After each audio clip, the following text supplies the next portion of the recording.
What's poppin', everybody? Episode 29 of the Slip Away Podcast coming right at you. We're going to be getting into the return of Triple G, taking on his mandatory Kamil Szeremeta. And I'm going to be talking about the return of Canelo Alvarez, taking on Callum Smith. Let's get right into it.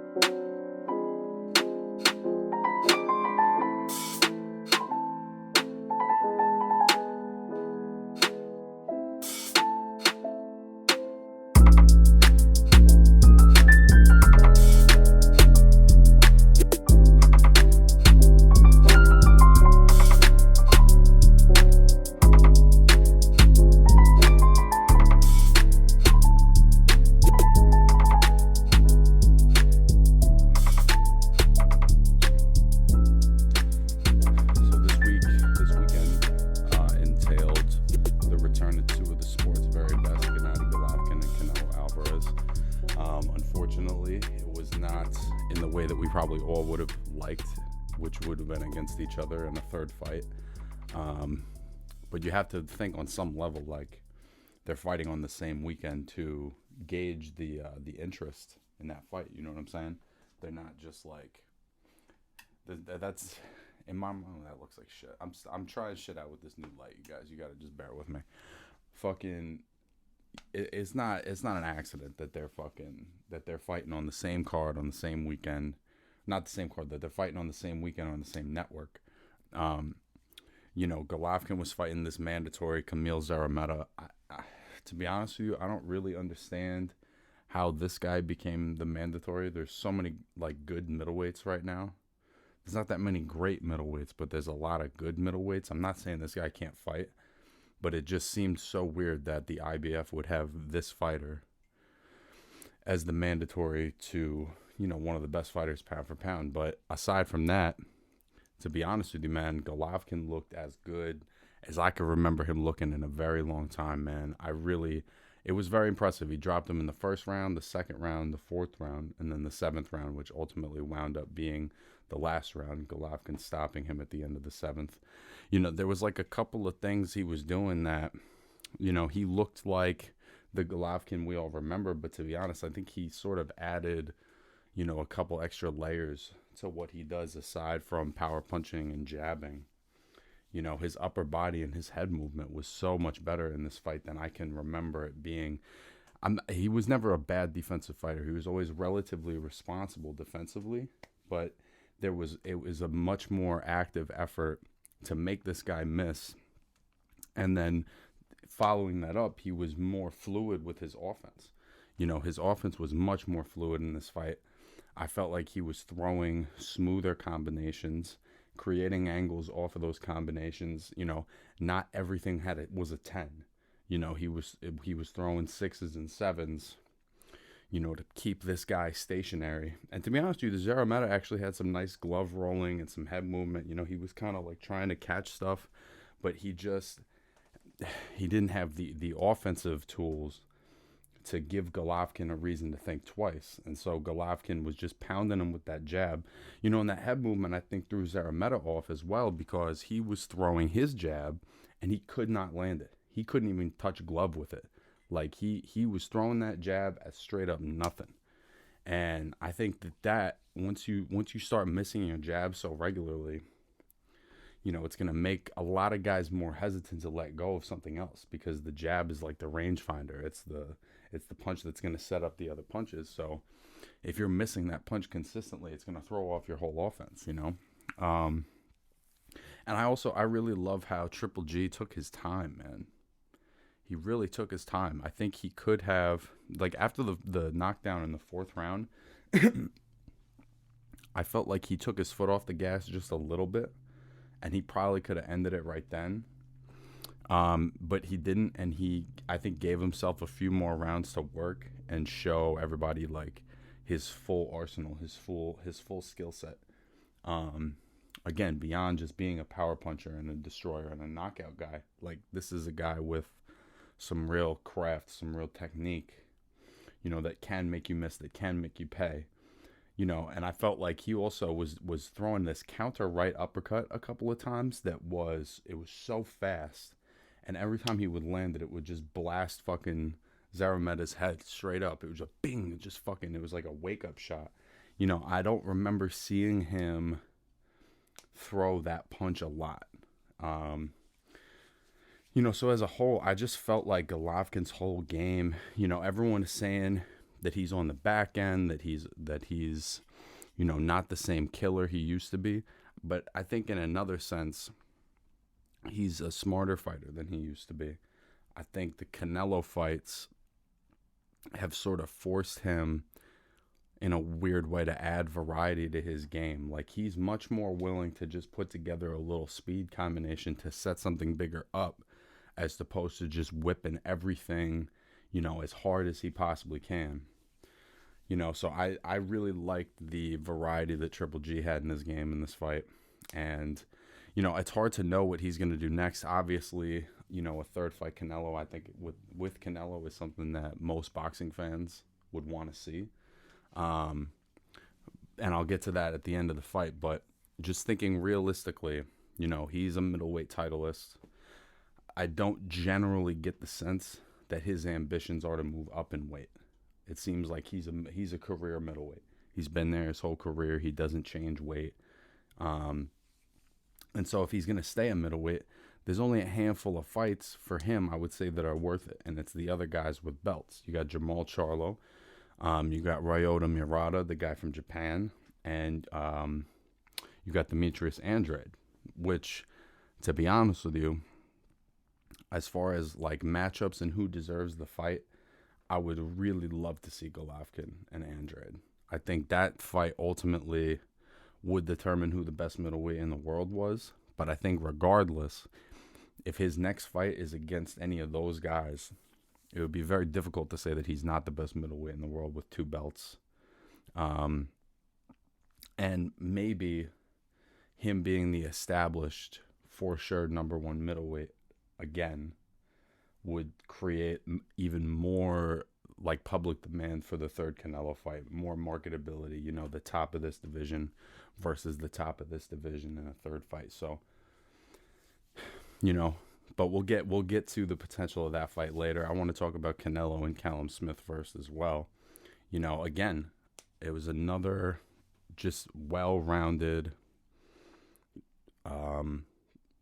just very steady and well-rounded and just excellent performance from Canelo Alvarez, man. Again, when I did my pound for pound list, I had this guy number 1. And I feel like there's no argument to put somebody else number 1 pound for pound at this point. With the amount of times that he jumps around weight classes and he's fighting these guys that are clearly, naturally a lot bigger than he is. And he's overpowering them and he's outskilling them, and he just outdoes them in every way. Kovalev and now Callum Smith. It's like he's so offensive minded, but he doesn't get hit. He does not get hit. Particularly in this fight, because he switches up depending on the opponent. But in this fight, like, Canelo was exclusively front foot. He walked Smith down the whole fight. His upper body movement and his glove parries make it so hard to hit him clean. Because if you try to throw an uppercut, he just rocks back a little. You try to throw the right hand, he rolls that. You try to throw a body shot, he steps back. Like, he's a complete master of range now. It's not like he's just a big guy that out-physicals people. He's outboxing all of these guys. He has better skills than all of them. And on top of that, he's bigger, stronger, faster. His upper body movement in this fight, man, was just silly, because early in the fight, you could see Callum Smith trying to establish his jab, and he couldn't land it, man. He just couldn't land it. Part of that, I think, is because he was throwing it too high. If you're going to, it's particularly with that height advantage, you want to jab, more at the chest and the shoulders just to make contact. But when you can't even get glove, again, like fighting Golovkin, when you can't even get glove on a jab, it gets very difficult for you to throw your offense, because you're already sort of assuming that stuff is going to miss. And I think it was just super hard for Callum Smith to get an offensive rhythm going, to get any kind of confidence going, because all of his big shots were just air.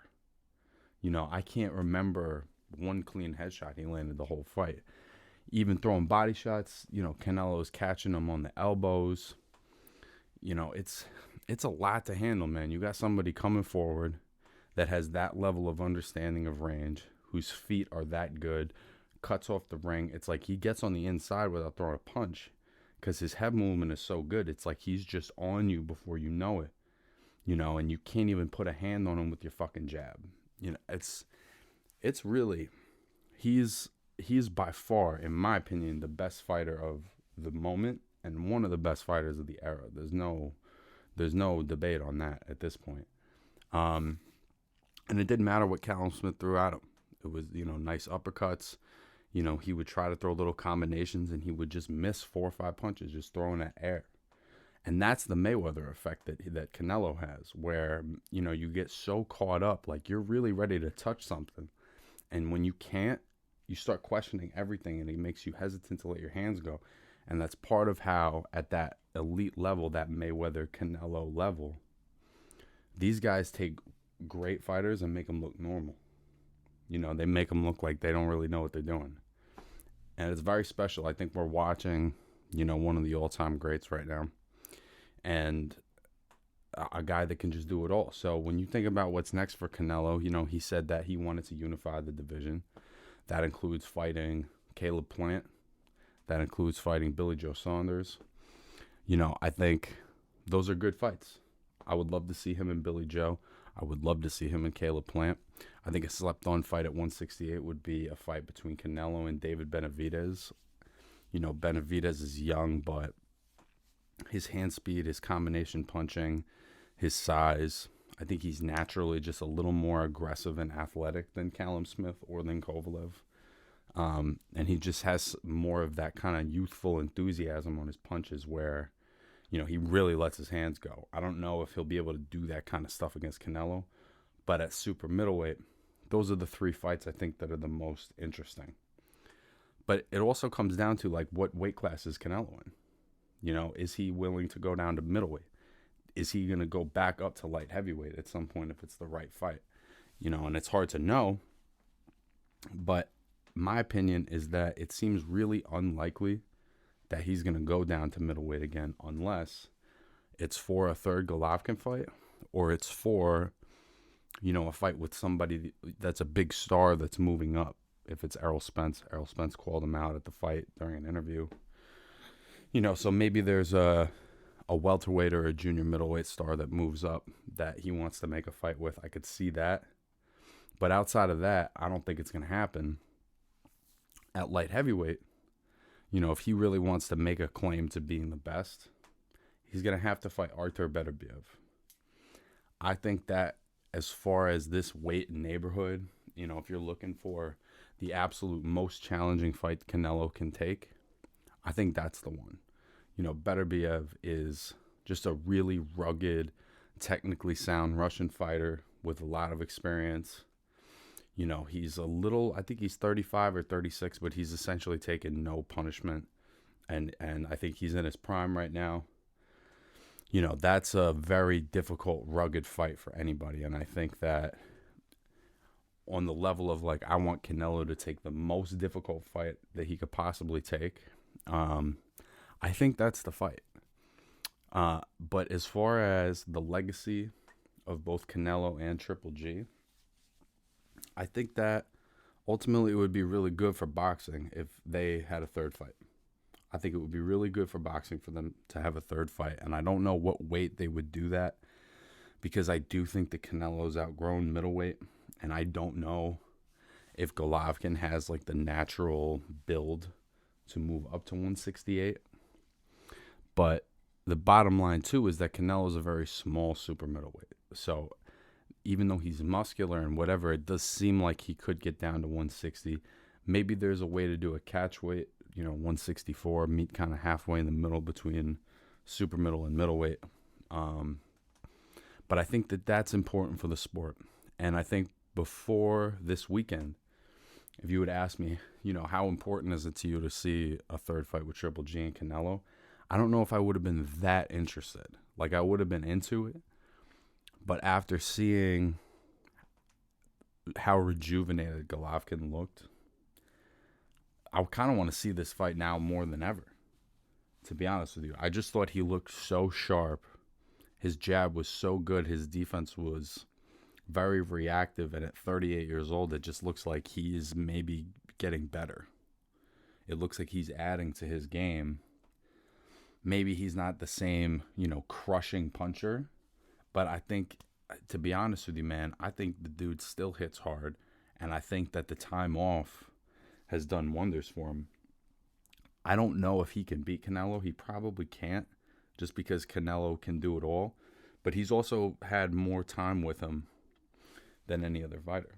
He's had 24 rounds with him where he's had a chance to study him and see what he does. And I think that there's things that he'll do differently in a third fight that he didn't do in the first two.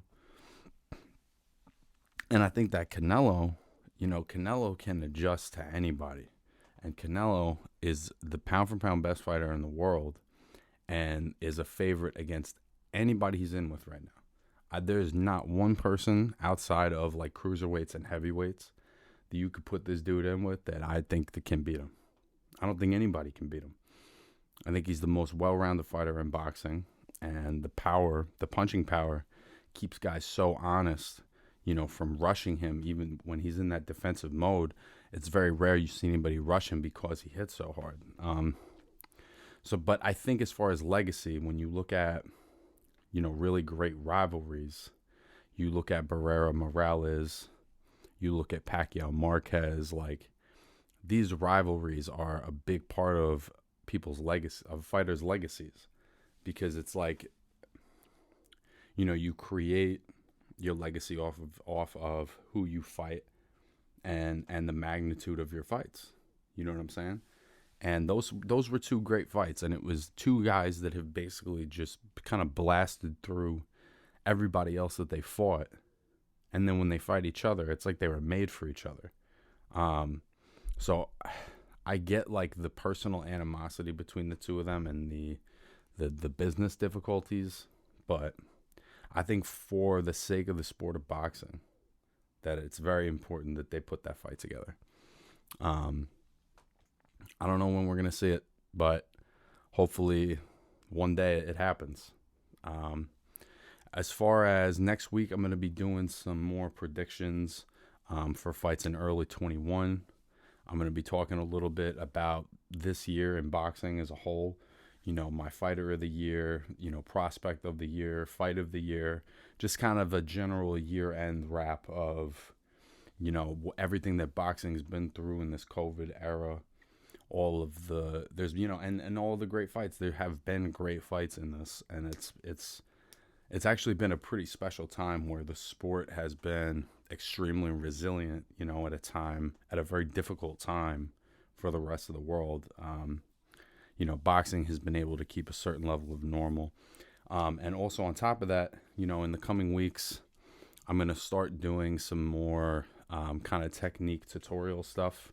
If you haven't watched a lot of this show before, my background is as a trainer and kind of as a gym rat. I've been in and out of boxing gyms my whole life. And obviously I haven't, like, worked out all the fucking kinks yet, but in the next couple of days, I'm going to have some very basic technique tutorials, just stuff that you can get started with if you're interested in learning how to box yourself, aside from being a fan. And I think some of that's also going to include fight breakdowns on the bag, where I show you guys, how these guys do what they do, or, what their strategy might be. And as opposed to just doing it in front of the camera, having the bag where I could physically show you what I'm talking about. And that'll be in addition to this weekly podcast. So there'll be new episodes kind of middle of the week every week. And then I think every weekend I'm going to try to start posting some of these tutorials. So again, thanks for tuning in this week. That's been episode 29 of the Slip and Week podcast. I'll catch you guys next week. Peace.